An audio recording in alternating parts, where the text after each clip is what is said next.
Hello everybody! Pumunta yung HR namin dito, tsaka yung Assistant General Manager. Binigyan nila ako ng sombrero kasi Halloween daw ngayon sa Israel. Bakit Halloween? Ginaganap ngayon ang tinatawag na Purim, kung saan maraming naligtas sa Jewish na dapat papatayin noon. Bali, nagpapasalamat sila kay Easter. Si Easter ay Jewish at yung asawa niyang Haman, Persian king ay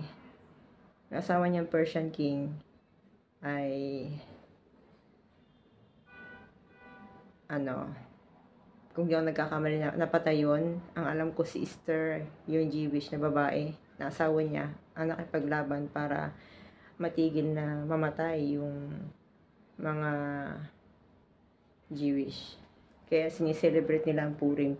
Pinigyan nila ako ng Sprite, Tudaraba, Patal. And then, ito yung pagkain na to, binigyan nila sa akin. May ibig sabihin yan, may shape yan. Isi-search ko pa yan, ipapakita ko sa inyo. Anyway, I'm Sha, and this is Israel Hotel Housekeeper Channel. Please watch this.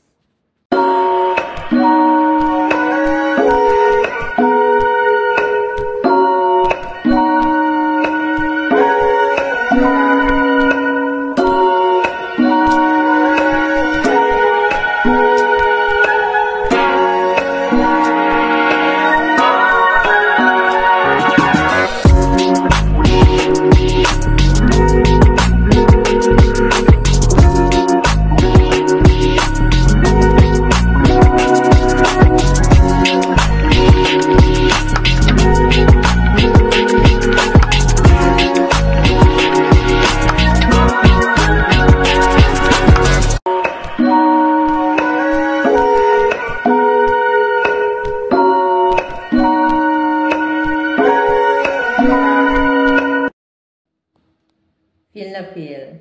Kailangan ko mag-celebrate ng Purim. Dapat pala, mag-party ako. Charot.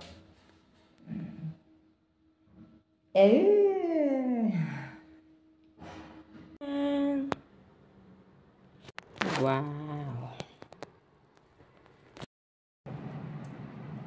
Ayan, ipakikita ko sa inyo yung binigay sa aming regalo. Sombrero, symbolize ng Purim. Halloween daw, sabi ni Madam. Pero yung Purim ay hindi yan Halloween. Para lang madali siguro maintindihan namin. Yung Purim ay yung pagse-celebrate ng kumbaga pagligtas ni Easter.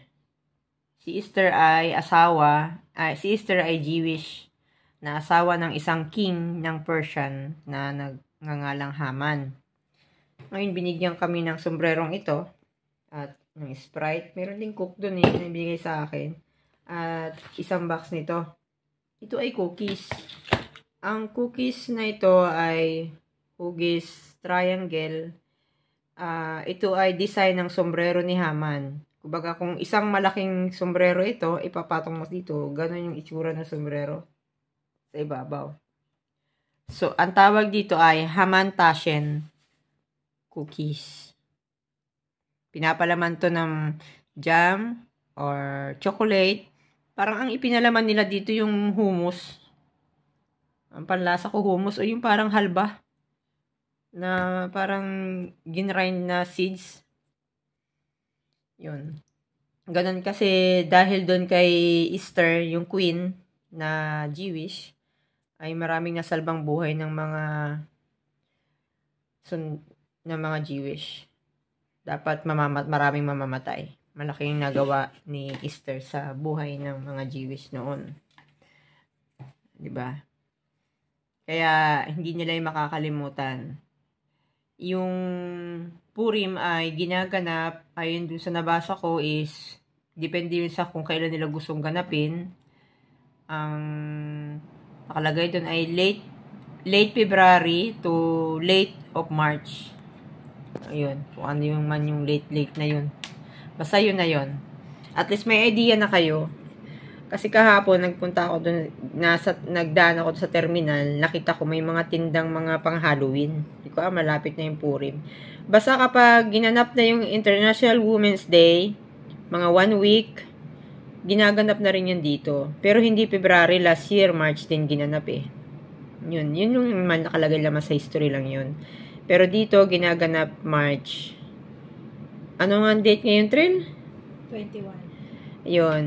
Kaya, March 21 ngayon, ibig sabihin si Trill ay symbol of Purim. Malapit na siya magpurim-purim eh. Bahala na kayo kung ano yung sinasabi kong yun. Sige, tikman natin. Pag ano to yun? celebrate ng kaluluwa ng mga bayani. Oo. Soldier. Yun yung mga bayani na musta maraming naligtas. At malaking naiambag ni Esther, Queen Esther, sa mga Jewish noong panahon noon, na ang asawa niya ay isang Persian na nagngangalang Haman. Kaya ito yung sombrero ni Haman. Kaya yung design ng cookies. Ba't ganun? Diba? Okay, at least may idea na kayo kung hindi ko man nakuha yung punto, ayun na yun, di ba?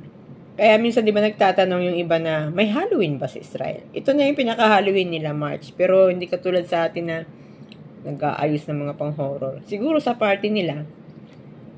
Dati kasi last year, inimbitahan kami sa baba ng hotel. Eh, syempre busy kami. Iba yung style nitong aming HR. Pinupuntahan kami per floor.